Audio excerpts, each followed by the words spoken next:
Iya, kayak kemarin waktu kasus urusan sengketa lahan terkait masjid dan rumahnya si TM pribadi itu juga memang orang yang merasa dirugikan memang sempat menghubungi kami ya. Audio Jungle.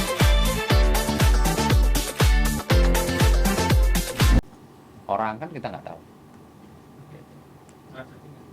Risik itu belum dikaitkan lagi walaupun sudah mana. Kalau risih ya gimana ya? Ya kalian yang hari libur aja saya juga masih dikejar.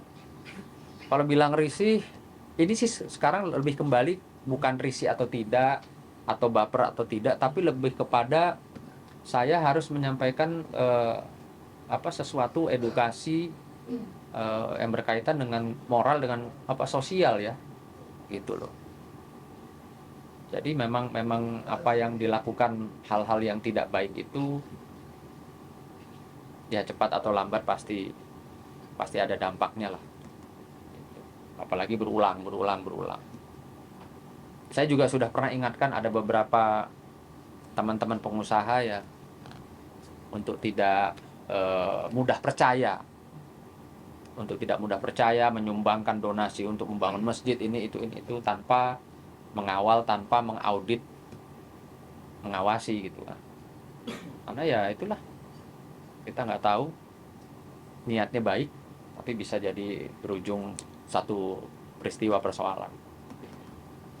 Bang, kalau melihat dari segi haji, Bang bisa diproses lagi Bang secara hukum.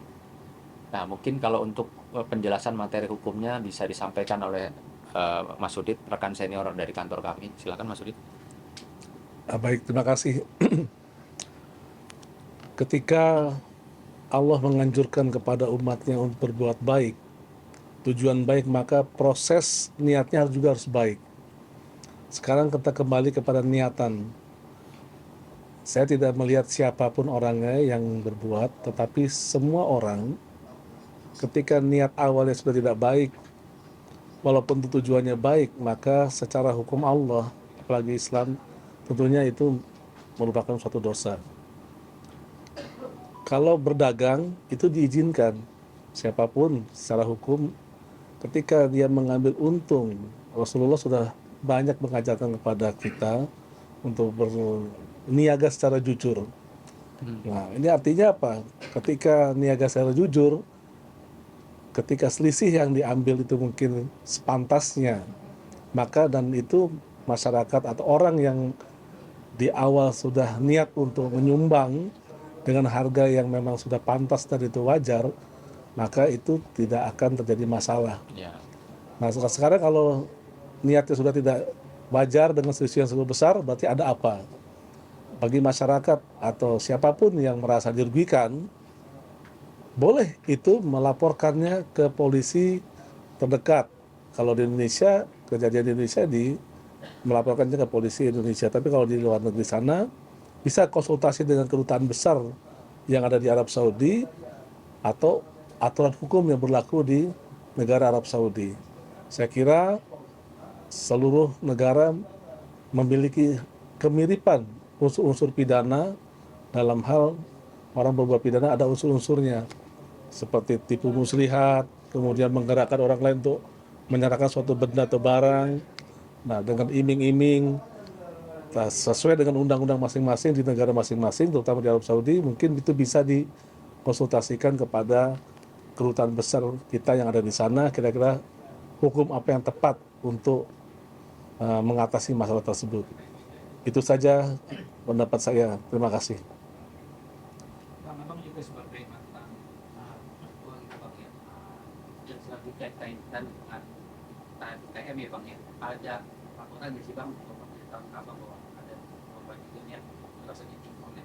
Iya, kayak kemarin waktu kasus urusan sengketa lahan terkait masjid dan rumahnya si TM pribadi itu juga memang orang yang merasa dirugikan memang sempat menghubungi kami ya, gitu loh. Bahkan minta kami untuk hadir. Saya bilang, saya sih kalau untuk urusan materi, urusan dan perkaranya saya tidak terkait, saya bukan kuasa hukumnya, maka ya saya tidak berkenan, tidak mau ikut sampai terlalu jauh gitu loh. Tapi kalau saya ditanya pendapatnya, saya kasih pendapat.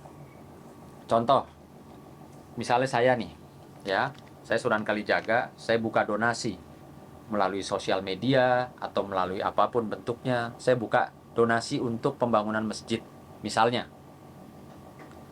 Ayo teman-teman, kita sama-sama